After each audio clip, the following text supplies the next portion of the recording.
ఒక్కసారి కొమ్మూరి గోల్డ్ కి కాల్ చేయండి. తాకట్లో ఉన్న మీ బంగారాన్ని విడిపించి మార్కెట్ ప్రైస్ కి వాళ్ళు కొనుక్కుని మిగతా డబ్బులు మీకు ఇచ్చేస్తారు. హాయ్, వెల్కమ్ టు మనం టీవీ. మనం ఉన్నది మన కోసం.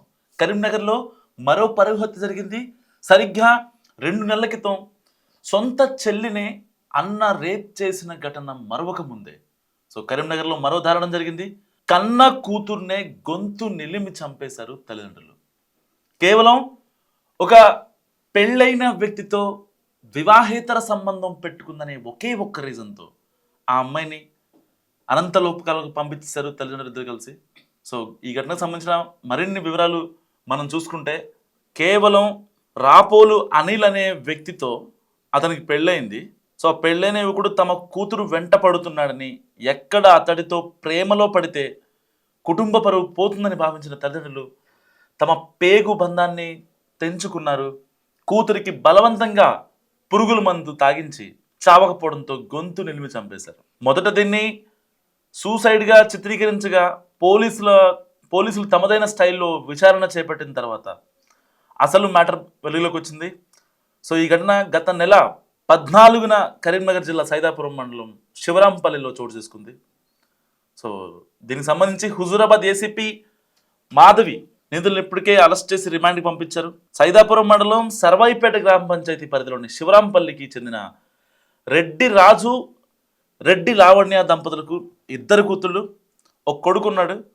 పెద్ద కూతురు డిగ్రీ చదువుతోంది, చిన్న కూతురు 16 ఏళ్ళు.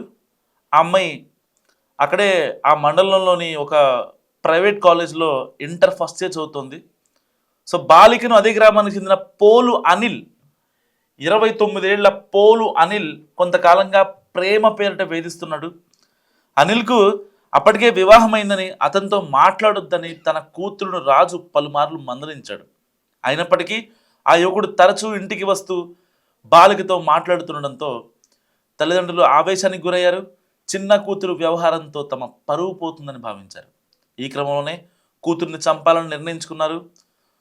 విషపురుగు కుట్టిందని, ఆత్మహత్య చేసుకుందని నమ్మించే ప్రయత్నం చేశారు. కానీ నవంబర్ 14న రాత్రి కుటుంబ సభ్యులందరూ భోజనం చేసి నిద్రపోయారు. రాజు, లావణ్య బాలికను వేరే గదిలోకి తీసుకెళ్లారు. మొదట బలవంతంగా పురుగుల మందు నోట్లో పోశారు. చావకపోవడంతో రాజు తన కూతురు గొంతు నులిమి చంపేశాడు. తెల్లవారుజామున 4 గంటలకు కూతురు నిద్ర లేవడం లేదని, నోట్లోంచి నొరగలు వచ్చాయని, ఏదైనా విషపురుగు కుట్టవచ్చని తండ్రి గ్రామస్తులకు చెప్పుకుంటూ రోధించాడు. తన కూతురు థైరాయిడ్, ఇతర అనారోగ్య కారణాలతో బాధపడుతుందని అండ్ పురుగుల మందు తాగి చనిపోయి ఉంటుందని నవంబర్ 15న అంటే తెల్లారి పోలీస్ స్టేషన్కి వెళ్ళి పిటిషన్ ఇచ్చాడు. కేసు నమోదు చేసిన పోలీసులు దర్యాప్తు చేపట్టారు. కేసు అనుమానాస్పదంగా ఉండడంతో పోలీసులు లోతుగా విచారణ చేపట్టారు.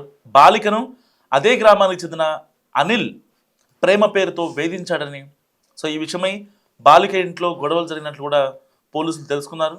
దీంతో రాజు, లావణ్యను పోలీసులు తమదైన స్టైల్లో విచారించగా, పెళ్ళైన వ్యక్తికి తమ కూతురు దగ్గరైతే తమ పరువు పోతుందని భావించి తామే తమ కూతుర్ని చంపేశామని రాజు, లావణ్య తల్లిదండ్రులు ఇద్దరు ఒప్పుకున్నారు. దీంతో నిందితుల్ని అరెస్ట్ చేసి రిమాండ్కి పంపించారు పోలీసులు. ప్రేమ వ్యవహారాల్లో కన్న పిల్లలను చంపుకోవద్దని, ఆడపిల్లలు ఎవరైనా వేధిస్తే పోలీసులకు ఫిర్యాదు చేయాలని, క్షణికావేశంలో తీసుకునే నిర్ణయాలు కుటుంబం చిన్నాభిన్నం అవుతుంది నిజంగా.